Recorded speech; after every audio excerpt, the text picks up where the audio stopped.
at its best moments, the film is like raw and intense and tender about sort of like young attraction in love in a way that, like, to your point, Rachel, should be universal, right? And there is potential for empathy making there, I definitely think. My overall thing is that I don't think it's a very good horror film, is how I feel about this. Like, I think it's 80% drama, 20% horror.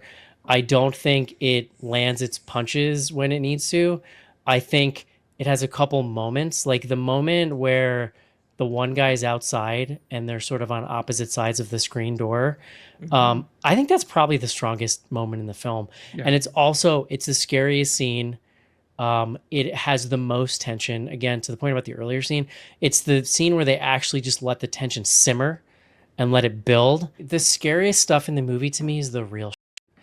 The scariest stuff in the movie is the mom is the mom being so cold and attached, that like degenerate priest dude showing up, like when he shows up, so we You're see like, the initial these kids, like, what we is see happening? the initial scene, right?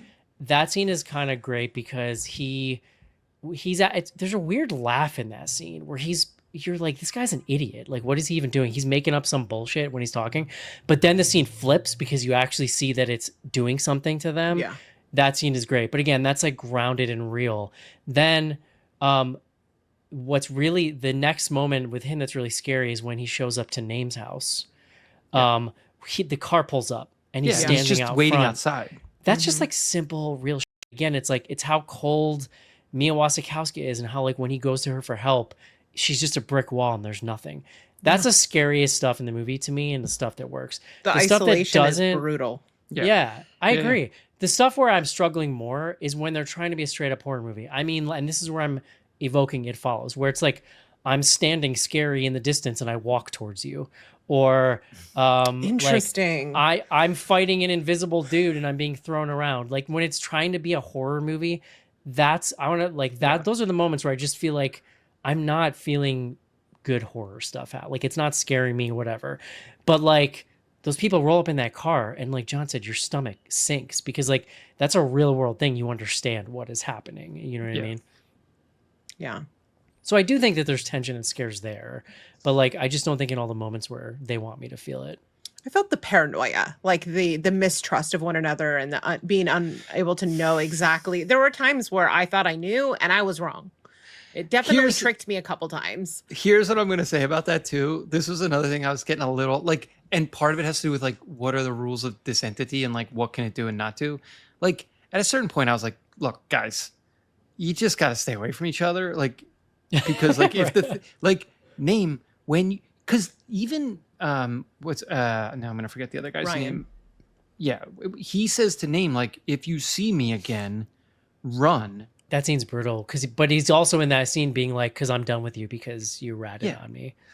But that's also that whole thing is in the trailer too, which again is it sucks. See, I didn't watch any trailers. I knew what it was about roughly, but I went in cold because I wanted to enjoy things. Not the part about the only piece of the movie that's not really in the trailer is that Name rats them out, like, or that he's the rat. Oh, wow. Like, all the rest of the stuff is basically in the trailer. Crazy. That sucks. The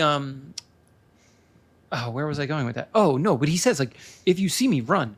And then it's like literally the next scene, he sees him and it's like, bro, you were just with him. He just told you. He just told you to fuck off. Stay away from him. And like, I get, like, I was a horny teen. Like, it's, you know, it like, but at a certain point, like, but you can't escape your own thoughts, John. That's the point. Yeah, but don't they say specifically though that it's the touching film, and the doing? Right, but I don't. I think him. that logically you stay away from each other. But if what this monster and this demon is your own thoughts, logic gets fuzzy. I get it. There's just like a level of like, you know, because I understand the point you're making, but I would argue that the film isn't like, as a vehicle, then it's like not a perfect vehicle. Can you turn around and this. walk away from your own desire? Like, if you're feeling an emotion, can you be Yes. like, bye, I don't feel you anymore? You just have to do it in the moment that it's happening. You have to do it. I'm not I understand. You sound like you're making a great case for conversion therapy.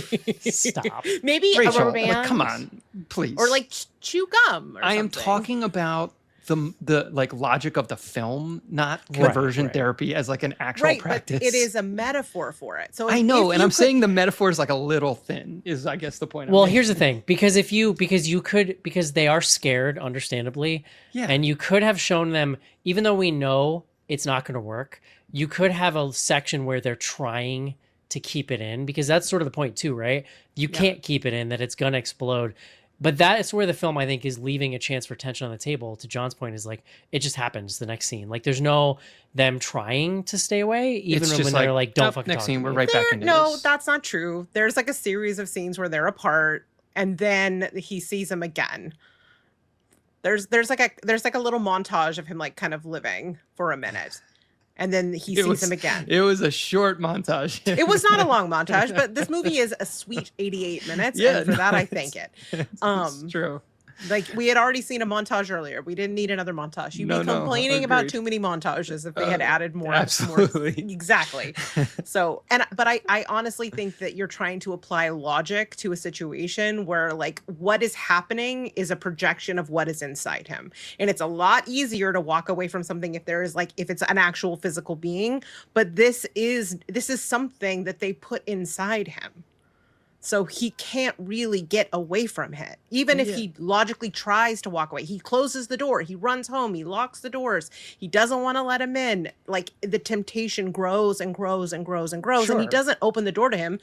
The guy bursts through the door, Well, so he's trying. and that's why that scene does work. Right. But there's like, this is where it's like, there's And then other the only other moments time where the only other time they see each other is when they're at the bus with other people. At the end of the at the movie, end, after they sure, yeah. so they have the confrontation. He says, "If you see me, it's not me." So when he sees him, he runs away from him. He goes to his house. He doesn't let him in. The guy breaks in. They have a fight. We end up in the burning building. Then he sees him one more time. Well, two more times, but one more time, and he's amongst other people. He's in a scenario where people can see them. And so they know, even though there's suspicion there and like a lot of loaded energy and emotion between the two of them, that's the only time we actually see them interact. Well, and after but that this scene. is So you're acting like they're just like back together all the time, and they're not. This was the thing I was saying earlier about like it felt like they solved it and then like didn't like. Well, you can't solve something like that with No, just but like, they do realize they realize a couple things. A, they got to get out of this town. Like they realize that pretty early, and but they like then don't leave. They also, because there's a dialogue moment, and I can't remember exactly the scene, where they say like, "Oh, if we're around other people, it's not an issue." Like basically, like this only happens when I'm alone. Because to your point, it is about like their internal, like them struggling with their desire, right? And so when they're around other people, like they're distracted or whatever. Like it doesn't show up when other people are there. So it's like the solution was there. It's like you leave town and you go with other people, and like. But that's actually not true, because he's like, I'm gonna leave town, but they're like, well, it'll be some other dad. Like it'll just be another person, because it doesn't matter where you go. Though. Yes. But even if they go apart, no matter what they do, this thing is inside them now. This is their lives now. And the only other person in the world that understands what they're going through is one another. Yeah, like, no. how isolated, But that's what I'm saying. Like, why didn't as they, a teenager?